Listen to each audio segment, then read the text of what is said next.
87वां अध्याय वेद स्तुति। राजा परीक्षित ने पूछा, भगवान ब्रह्म कार्य और कारण से सर्वथा परे है। सत्व, रज और तम ये तीनों गुण उसमें है ही नहीं। मन और वाणी से संकेत रूप में भी उसका निर्देश नहीं किया जा सकता। दूसरी ओर समस्त श्रुतियों का विषय गुण ही है। वे जिस विषय का वर्णन करती है उसके गुण, जाति, क्रिया अथवा रूढ़ि का ही निर्देश करती है। ऐसी स्थिति में श्रुतियाँ निर्गुण ब्रह्म का प्रतिपादन किस प्रकार करती हैं, क्योंकि निर्गुण वस्तु का स्वरूप तो उनकी पहुँच के परे है। श्री सुखदेव जी कहते हैं, परीक्षित, भगवान सर्वशक्तिमान और गुणों के निधान हैं। श्रुतियाँ स्पष्टतः सगुण का ही निरूपण करती हैं, परंतु विचार करने पर उसका तात्पर्य निर्गुण ही निकलता है। विचार करने के लिए ही है। भगवान ने जीवों के लिए बुद्धि, इंद्रिय, मन और प्राणों की सृष्टि की है। इसके द्वारा वे स्वेच्छा से अर्थ, काम, धर्म अथवा मोक्ष का अर्जन कर सकते हैं। प्राणों के द्वारा जीवन धारण, श्रवणादि इंद्रियों के द्वारा महावाक्य आदि का श्रवण, मन के द्वारा मनन और बुद्धि के द्वारा निश्चय करने पर श्रुतियों के तात्पर्य निर्गुण स्वरूप का साक्षात्कार हो सकता है। इसलिए श्रुतियाँ सगुण का प्रतिपादन करने पर भी वस्तुतः निर्गुण परक हैं। ब्रह्म का प्रतिपादन करने वाले उपनिषदों का यही स्वरूप है। इसे पूर्वजों के भी पूर्वज सनकादि ऋषियों ने आत्मनिश्चय के द्वारा धारण किया है। जो भी मनुष्य इसे श्रद्धापूर्वक धारण करता है वह बंधन के कारण समस्त उपाधियों अनात्म भावों से मुक्त होकर अपने परम कल्याण स्वरूप परमात्मा को प्राप्त हो जाता है। इस विषय में मैं तुम्हें एक गाथा सुनाता हूँ। उस गाथा के साथ स्वयं भगवान नारायण का संबंध है। वह गाथा देवर्षि नारद और ऋषि श्रेष्ठ नारायण का संवाद है। एक समय की बात है, भगवान के प्यारे भक्त देवर्षि नारद जी विभिन्न लोकों में विचरण करते हुए सनकादि ऋषि भगवान नारायण का दर्शन करने के लिए बद्रिकाश्रम में गए। भगवान नारायण मनुष्य के अभ्युदय मतलब लौकिक कल्याण और परम निश्चय मतलब भगवत स्वरूप अथवा मोक्ष की प्राप्ति के लिए इस भारतवर्ष में कल्प के प्रारंभ से ही धर्म, ज्ञान और संयम के साथ महान तपस्या कर रहे हैं। परीक्षित एक दिन वे कलाप ग्रामवासी सिद्ध ऋषियों के बीच में बैठे हुए थे। उस समय नारद जी ने उन्हें प्रणाम करके बड़ी नम्रता से यही प्रश्न पूछा जो तुम मुझसे पूछ रहे हो। भगवान नारायण ने ऋषियों की उस बड़ी सभा में नारद जी को उसके प्रश्न का उत्तर दिया और वह कथा सुनाई जो पूर्वकालीन जनलोक निवासियों में परस्पर वेदों के तात्पर्य और ब्रह्म के स्वरूप के संबंध में विचार करते समय कही गई थी। भगवान नारायण ने कहा, नारद जी, प्राचीन काल की बात है। एक बार जनलोक में वहाँ रहने वाले ब्रह्मा के मानस पुत्र नैष्टिक ब्रह्मचारी सनक, सनंदन, सनातन आदि परमर्षियों का ब्रह्मसत्र मतलब ब्रह्म विषयक विचार या प्रवचन हुआ था। उस समय तुम मेरी श्वेतद्वीपाधिपति अनिरुद्ध मूर्ति का दर्शन करने के लिए श्वेतद्वीप चले गए थे। उस समय वहाँ उस ब्रह्मा के संबंध में बड़ी ही सुंदर चर्चा हुई थी। जिसके विषय में श्रुतियाँ भी मौन धारण कर लेती हैं। स्पष्ट वर्णन न करके तात्पर्य रूप से लक्षित कराती हुई उसी में सो जाती है। उस ब्रह्म सत्र में यही प्रश्न उपस्थित किया गया था जो तुम मुझसे पूछ रहे हो। सनक, सनंदन, सनातन, सुनत कुमार ये चारों भाई शास्त्रीय ज्ञान, तपस्या और शील स्वभाव में समान है। उन लोगों की दृष्टि में शत्रु, मित्र और उदासीन एक से है। फिर भी उन्होंने अपने में से सनंदन को तो वक्ता बना लिया और शेष भाई सुनने के उत्सुक बनकर बैठ गए। सनंदन जी ने कहा, जिस प्रकार प्रातः काल होने पर सोते हुए सम्राट को जगाने के लिए अनुजीवी बंदीजन उसके पास आते हैं और सम्राट के पराक्रम तथा सुयश का गान करके उसे जगाते हैं, वैसे ही जब परमात्मा अपने बनाए हुए संपूर्ण जगत को अपने में लीन करके अपनी शक्तियों के सहित सोए रहते हैं, तब प्रलय के अंत में श्रुतियाँ उसका प्रतिपादन करने वाले वचनों से उन्हें इस प्रकार जगाती है। श्रुतियाँ कहती है, आप ही सर्वश्रेष्ठ है, आप पर कोई विजय नहीं प्राप्त कर सकता। आपकी जय हो प्रभु। आप स्वभाव से ही समस्त ऐश्वर्यों से परिपूर्ण है, इसलिए चराचर प्राणियों को फंसाने वाले माया का नाश कर दीजिए प्रभु। इस गुणमयी माया ने दोषों के लिए जीवों के आनंदमयी सहज स्वरूप का आच्छादन करके उन्हें बंधन में डालने के लिए ही सत्वादि गुणों को ग्रहण किया है। जगत में जितने भी साधन, ज्ञान, क्रिया आदि शक्तियाँ हैं, उन सबको जगाने वाले आप ही हैं, इसलिए आपके मिटाए बिना ये माया मिट नहीं सकती। इस विषय में यदि प्रमाण पूछा जाए तो आपकी श्वास भूता श्रुतियाँ ही प्रमाण हैं। यद्यपि हम आपका स्वरूपतः वर्णन करने में असमर्थ हैं, परंतु जब कभी आप माया के द्वारा जगत की सृष्टि करके सगुण हो जाते हैं या उसी को निषेध करके स्वरूप स्थिति की लीला करते हैं अथवा अपना सच्चिदानंद स्वरूप श्री विग्रह प्रकट करके क्रीड़ा करते हैं, तभी हम यत्किंचित आपका वर्णन करने में समर्थ होती हैं। इसमें संदेह नहीं कि हमारे द्वारा इंद्र, वरुण आदि देवताओं का भी वर्णन किया जाता इसमें संदेह नहीं कि हमारे द्वारा इंद्र, वरुण आदि देवताओं का भी वर्णन किया जाता है, परंतु हमारे श्रुतियों के सारे मंत्र अथवा सभी मंत्र दृष्टा ऋषि प्रतीत होने वाले इस संपूर्ण जगत को ब्रह्म स्वरूप ही अनुभव करते हैं। क्योंकि जिस समय ये सारा जगत नहीं रहता, उस समय भी आप बच रहते हैं। जैसे घट, शराब मतलब मिट्टी का प्याला, कसोरा आदि सभी विकार मिट्टी से ही उत्पन्न और उन्हीं में लीन होते हैं, उसी प्रकार संपूर्ण जगत की उत्पत्ति और प्रलय आप में ही होते हैं। तब क्या आप पृथ्वी के समान विकारी है? नहीं, आप तो एक रस निर्विकार है, इसी से तो ये जगत आप में उत्पन्न नहीं प्रतीत है। इसलिए जैसे घट, शराब आदि का वर्णन भी मिट्टी का ही वर्णन है, वैसे ही इंद्र, वरुण आदि देवताओं का वर्णन भी आपका ही वर्णन है। यही कारण है कि विचारशील ऋषि मन से जो कुछ सोचा जाता है और वाणी से जो कुछ कहा जाता है, उसे आप में ही स्थित आपका ही स्वरूप देखते हैं। मनुष्य अपना पैर चाहे कहीं भी रखे, ईंट, पत्थर या काठ पर होगा वह पृथ्वी पर ही, क्योंकि वे सब पृथ्वी स्वरूपी हैं। इसलिए हम चाहे जिस नाम या जिस रूप का वर्णन करें, वह आपका ही नाम, आपका ही रूप है। भगवान लोग सत्व, रज, तम इन तीन गुणों की माया से बने हुए अच्छे बुरे भावों या अच्छी बुरी क्रियाओं में उलझ जाया करते हैं, परंतु आप तो उस माया नट के स्वामी, उसको नचाने वाले, इसीलिए विचारशील पुरुष आपकी लीला कथा के अमृत सागर में गोते लगाते रहते हैं और इस प्रकार अपने सारे पाप ताप को धो बहा देते हैं। क्यों न हो आपकी लीला कथा सभी जीवों के मायामल को नष्ट करने वाली जो है। पुरुषोत्तम, जिन महापुरुषों ने आत्मज्ञान के द्वारा अंतःकरण के रागद्वेष आदि और शरीर के कालकृत जरा मरण आदि दोष मिटा दिए हैं और निरंतर आपके उस स्वरूप की अनुभूति में मग्न रहते हैं, जो अखंड आनंद स्वरूप है, उन्होंने अपने पाप तापों को सदा के लिए शांत भस्म कर दिया है। इसके विषय में तो कहना ही क्या है। भगवान प्राणधारियों के जीवन की सफलता इसमें है कि वे आपका भजन सेवन करे, आपकी आज्ञा का पालन करे। यदि वे ऐसा नहीं करते तो उसका जीवन व्यर्थ है और उसके शरीर में श्वास का चलना ठीक वैसा ही है जैसा लुहार की दौकने में हवा का आना जाना। महतत्व, अहंकार आदि ने आपके अनुग्रह से आपके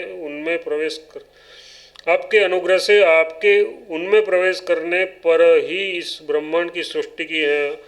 अन्नमय, प्राणमय, मनोमय, विज्ञानमय और आनंदमय, इन पांचों कोशों में पुरुष रूप से रहने वाले, उनमें मैं की स्फूर्ति कराने वाले भी आप ही हैं। आपके ही अस्तित्व से उस कोशों के अस्तित्व का अनुभव होता है और उसके न रहने पर भी अंतिम अवधि रूप से आप विराजमान रहते हैं। इस प्रकार सब में अन्वित और सबकी अवधि होने पर भी आप असंग ही है, क्योंकि वास्तव में जो कुछ वृत्तियों के द्वारा अस्ति अथवा नास्ति के रूप में अनुभव होता है, उन समस्त कार्य कारणों से पर आप पर है। नीति नीति के द्वारा इन सब का निषेध हो जाने पर भी आप ही शेष रहते हैं, क्योंकि आप उस निषेध के भी साक्षी हैं और वास्तव में आप ही एकमात्र सत्य हैं। इसलिए आपके वजन के बिना जीव का जीवन व्यर्थ ही है, क्योंकि वह इस महान सत्य से वर्जित है।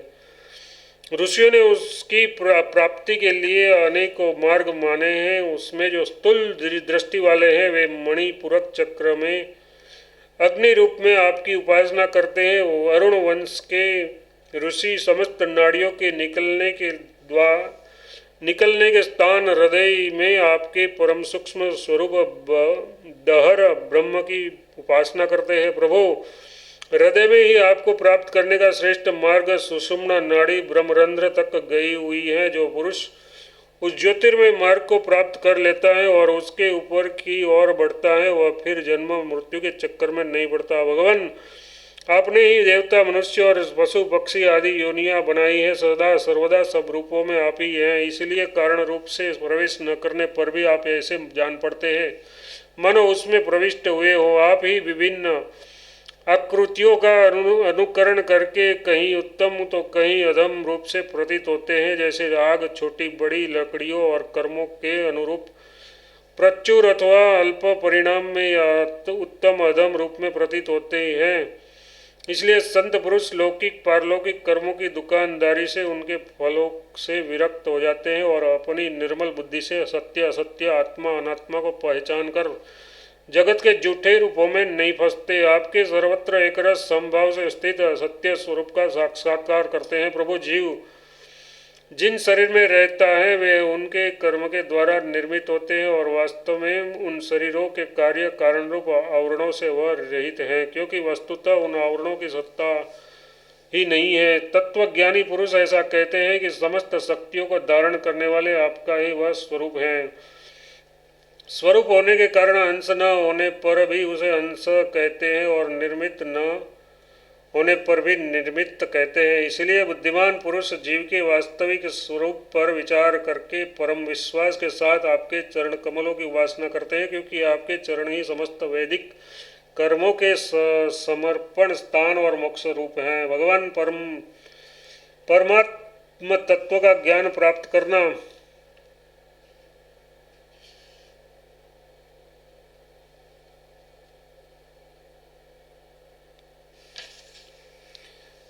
परमात्मा तत्व का ज्ञान प्राप्त करना अत्यंत कठिन है। उसी का ज्ञान कराने के लिए आप विविध प्रकार के अवतार ग्रहण करते हैं और उसके द्वारा ऐसी लीला करते हैं जो अमृत के महासागर से भी मधुर और मादक होती है। जो लोग उसका सेवन करते हैं उसकी सारी थकावट दूर हो जाती है, वे परमानंद में मग्न हो जाते हैं। कुछ प्रेमी भक्त तो ऐसे होते हैं जो आपकी लीला कथाओं को छोड़कर मोक्ष की भी अभिलाषा नहीं करते।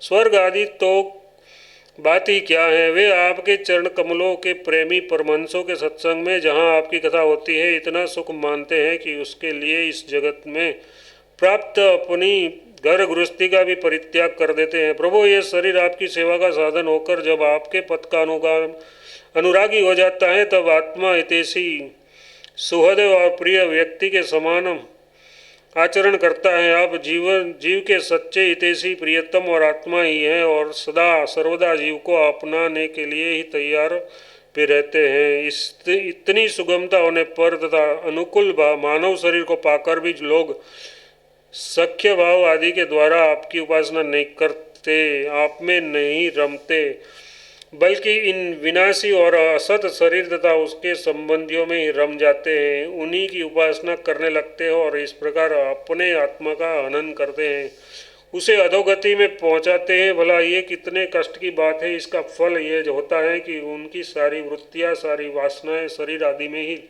लग जाती हैं और फिर उसके अनुसार उनको पशु पक्षी आदि के न जाने कितने बुरे बुरे शरीर ग्रहण करने पड़ते हैं और इस प्रकार अत्यंत भयावह जन्म मृत्यु रूपी संसार में भटकना पड़ता है। प्रभु, बड़े बड़े विचारशील योगी यति अपने प्राण मन और इंद्रियों को वश में करके दृढ़ योगाभ्यास के द्वारा हृदय में आपकी उपासना करते हैं, परंतु आश्चर्य की बात तो यह है कि उन्हें जिस पद की प्राप्ति होती है उसी की प्राप्ति उन शत्रुओं को भी हो जाती है जो आपसे वैर भाव रखते हैं, क्योंकि स्मरण को तो वे भी करते ही हैं।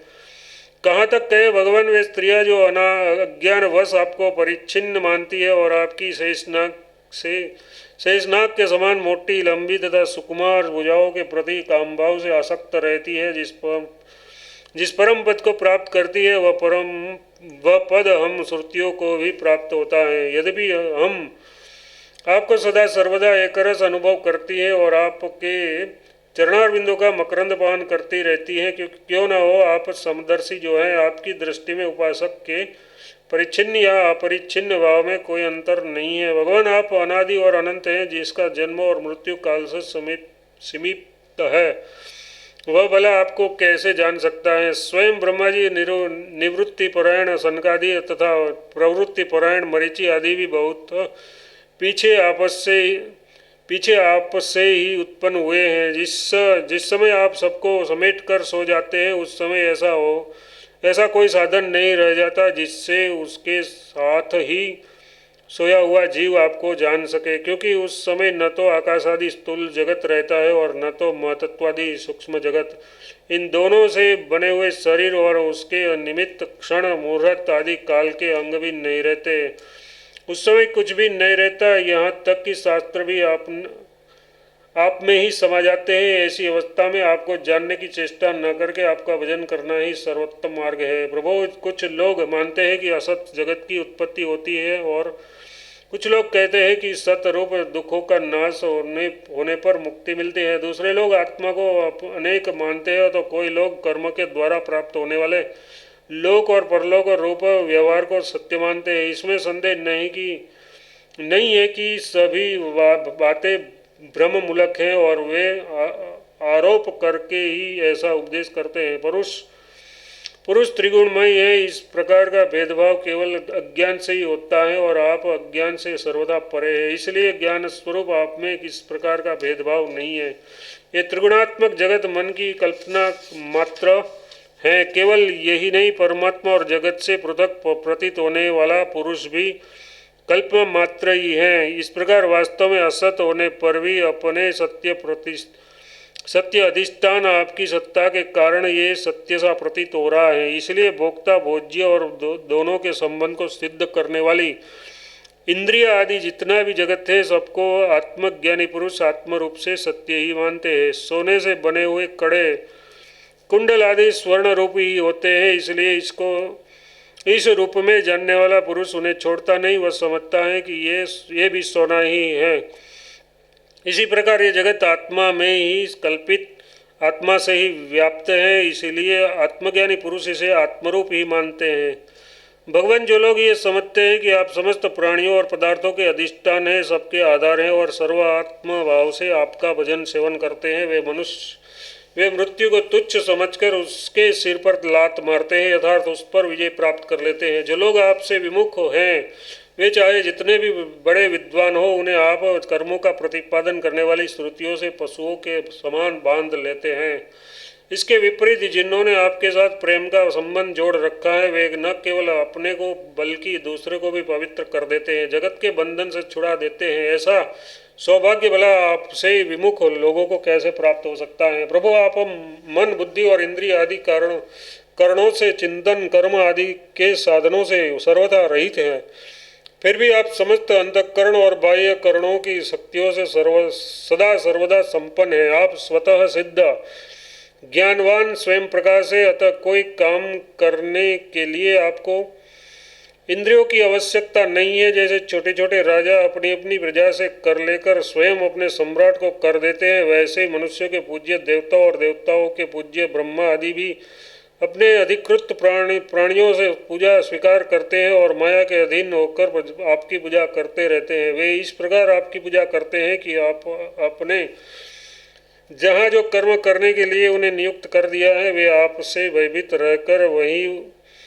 वह काम करते रहते हैं। नित्य मुक्त आप मायातीत हैं, फिर भी जब अपने क्षण मात्र से, संकल्प मात्र से माया के साथ क्रीड़ा करते हैं, तब आपका संकेत पाते ही जीवों के सूक्ष्म शरीर और उनके सुप्त कर्म संस्कार जग जाते हैं और चराचर प्राणियों की उत्पत्ति होती है। प्रभु, आप परम दयालु हैं। आकाश के समान सब में सम होने के कारण न तो कोई आपका आपका अपना है और न तो पराया। वास्तव में तो आपके स्वरूप में मन और वाणी की गति ही नहीं है। आप में कार्य कारण रूप प्रपंच का अभाव होने से बाह्य दृष्टि से आप शून्य के समान ही जान पड़ते हैं, परंतु उन दृष्टि से भी अधिष्ठान होने के कारण आप परम सत्य हैं। भगवान आप नित्य एकरस हैं। यदि जीव असंख्य हो और सबके सब नित्य एवं सर्वव्यापक हो तब तो वे आपके समान ही हो जाएंगे। उस हालत में वे शासित हैं और आप शासक। वह ये बात बन ही नहीं सकती और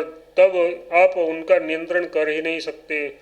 उनका नियंत्रण आप तभी कर सकते हैं जब वे आपके उत्पन्न एवं आपकी अपेक्षा न्यून हो। इसमें संदेह नहीं कि ये सब के सब जीव तथा इनकी एकता या विभिन्नता आपसे ही उत्पन्न हुई है, इसलिए आप उनमें कारण रूप से रहते हुए भी उनके नियामक है। वास्तव में आप उनमें समरूप से स्थित है, परंतु ये जाना नहीं जा सकता कि आपका यह स्वरूप कैसा है, क्योंकि जो लोग ऐसा समझते हैं कि हमने जान लिया, उन्होंने वास्तव में आपको नहीं जाना। उन्होंने न तो केवल अपनी बुद्धि के विषय को जाना है जिनसे विषयों को जाना है, उन्होंने तो केवल अपनी बुद्धि के विषयों को जाना है जिससे आप परे हैं, और साथ ही मति के द्वारा जितनी वस्तुएं जान पड़ती है वे मतियों की भिन्नता के कारण भिन्न भिन्न होते हैं। इसलिए उनकी दुष्टता एक मत के साथ दूसरे मत का विरोध प्रत्यक्ष ही है। अतः एवं आपका स्वरूप समस्त मतों के परे है। स्वामीन, जीव आपसे उन्मत्त होता है, ये कहने का ऐसा अर्थ नहीं है कि आप परिणाम के द्वारा जीव बनते हैं। सिद्धांत तो ये है कि प्रकृति और पुरुष दोनों ही अजन्मा है। यथार्थ उसका वास्तविक स्वरूप जो आप हैं कभी वृत्तियों के अंदर उतरता नहीं, जन्म नहीं लेता। तब प्राणियों का जन्म कैसे होता है? कभी वृत्तियों के अंदर उतरता नहीं, जन्म नहीं लेता, तब प्राणियों का जन्म कैसे होता है? अज्ञान के कारण प्रकृति को पुरुष और पुरुष को प्रकृति समझ लेने से, एक का दूसरे के साथ संयोग हो जाने से, जैसे बुलबुला नाम की कोई स्वतंत्र वस्तु नहीं है, परंतु उपादान कारण जल और निमित्त कारण वायु के संयोग से उसकी सृष्टि हो जाती है। प्रकृति में पुरुष और पुरुष में प्रकृति का अध्यास, एक में दूसरे की कल्पना हो जाने से कारण ही जीवों के विविध नाम और गुण रख लिए जाते हैं। अंत में जैसे समुद्र में नदियाँ और मधु में समस्त पुष्पों के रस समा जाते हैं, वैसे ही सबके सब उपाधि रहित आप में समा जाते हैं। इसलिए जीवों की भिन्नता और उनका पृथक अस्तित्व आपके द्वारा नियंत्रित है। उनकी पृथक सत्ता और सर्वव्यापकता आदि वास्तविक सत्य को न जानने के कारण ही मानी जाती है। भगवान, सभी जीव आपकी माया से भ्रम में भटक रहे हैं। उनको अपने को आपसे पृथक मानकर जन्म मृत्यु का चक्कर काट रहे हैं, परंतु बुद्धिमान पुरुष इस ब्रह्म को समझ लेते हैं और संपूर्ण भक्ति भाव से आपकी शरण ग्रहण करते हैं, क्योंकि आप जन्म मृत्यु के चक्कर से छुड़ाने वाले हैं। यद्यपि शीत, ग्रीष्म और वर्षा इन 3 भागों वाला काल चक्र आपका भ्रू विशाल मात्र है। वह सभी को भयभीत करता है, परंतु वह उन्हीं को बार बार भयभीत करता है जो आपकी शरण नहीं लेते। जो आपके शरणागत भक्त हैं उन्हें भला जन्म मृत्यु रूप संसार का भय कैसे हो सकता है?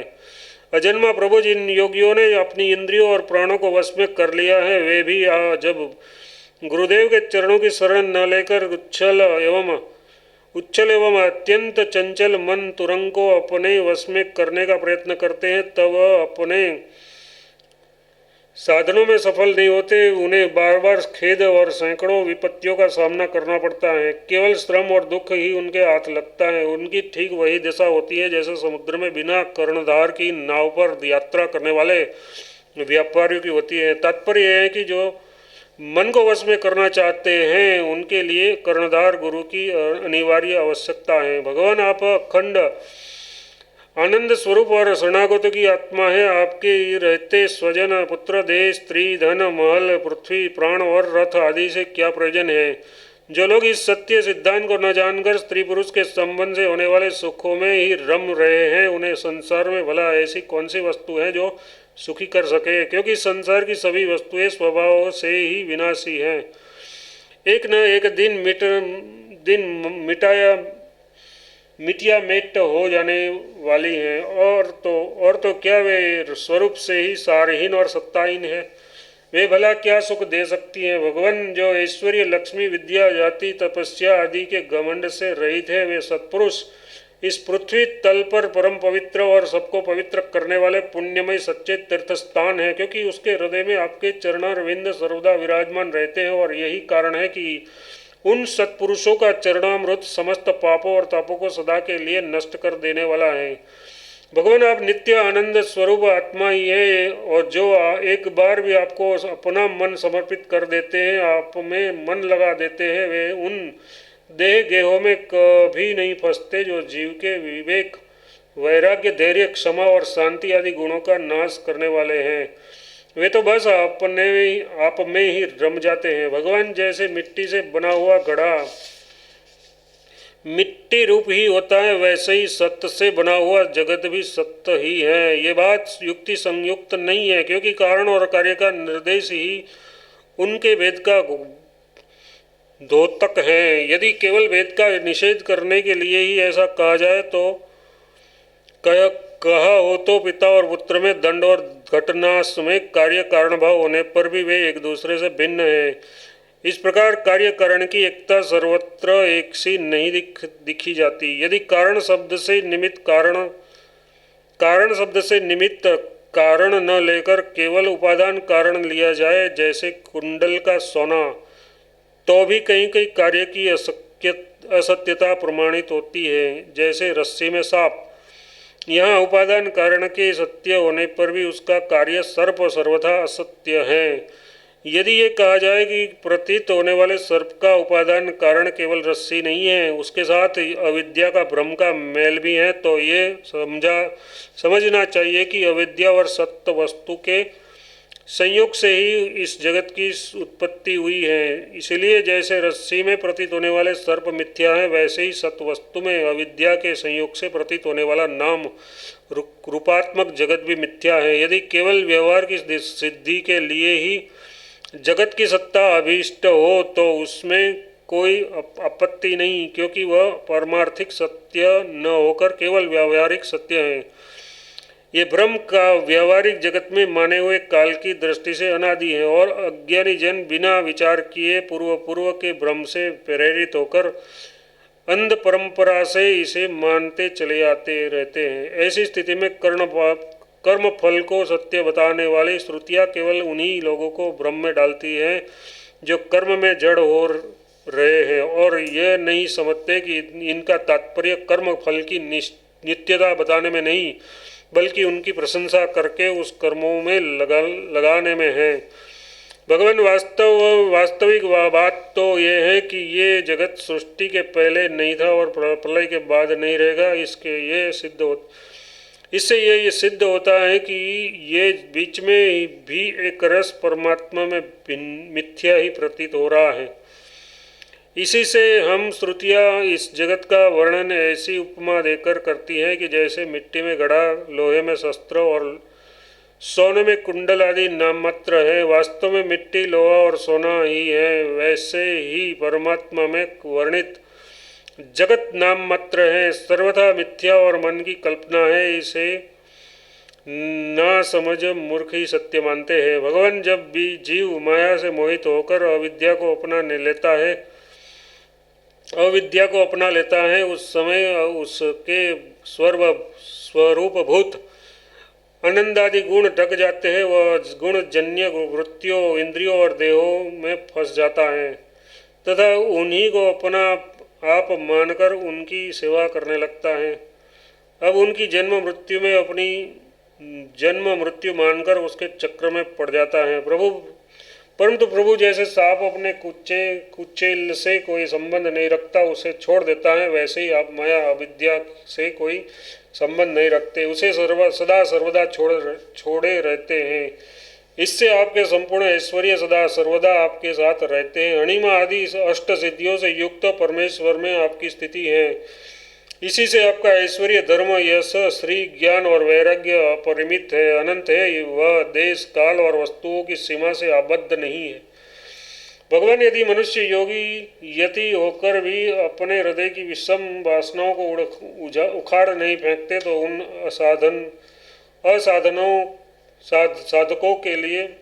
असाधकों के लिए आप हृदय में रहने पर भी वैसे ही दुर्लभ हैं जैसे कोई अपने गले में मणि पहने हुए हो, परंतु उसकी याद न रहने पर उसे ढूंढता फिरता इधर उधर।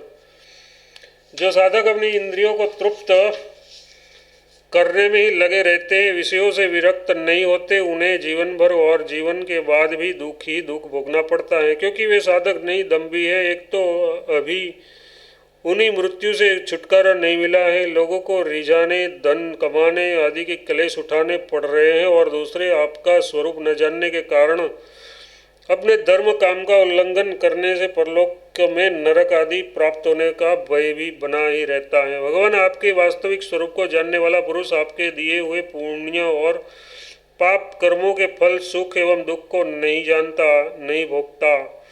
वह भोग्य और भोक्तापन के भाव से ऊपर उठ जाता है। उस समय विधि निषेध के प्रतिपादक शास्त्र भी उससे निवृत्त हो जाते हैं, क्योंकि वे देहाभिमानों के लिए है, उनकी ओर तो उसका ध्यान ही नहीं जाता। जिससे आपके स्वरूप का ज्ञान नहीं हुआ है, वह भी यदि प्रतिदिन आपकी प्रत्येक युग में की हुई लीलाओं गुणों का गान सुन सुनकर उनके द्वारा आपको अपने हृदय में बैठा लेता है, तो अनंत अचिंत्य दिव्य गुणों के निवास स्थान प्रभु आपका वह प्रेमी भक्त भी पाप पुण्यों के फल, सुख दुख और विधि निषेध से अतिरिक्त हो जाता है, क्योंकि आप ही उनकी मोक्ष स्वरूप गति हैं। परंतु इस ज्ञानी और प्रेमियों को छोड़कर और सभी शास्त्र बंधन में है तथा वे उसका उल्लंघन करने पर दुर्गति को प्राप्त होते हैं। भगवान, स्वर्ग आदि लोकों के अधिपति इंद्र, ब्रह्मा प्रभृति भी आपकी था आपका पार न पा सके, और आश्चर्य की बात तो यह है कि आप भी उसे नहीं जानते, क्योंकि जब अंत है ही नहीं तब कोई जानता कैसे। प्रभु, जैसे आकाश में हवा से धूल के नन्हे नन्हे कण उठते रहते हैं, वैसे ही आप में काल की वेग से अनेक अपने से उत्तरोत्तर 10 गुणे 7 आवरणों के सहित असंख्य ब्रह्मांड एक साथ ही घूमते रहते हैं। तब भला आपकी सीमा कैसे मिले। हम श्रुतियाँ भी आपके स्वरूप का साक्षात वर्णन नहीं कर सकती।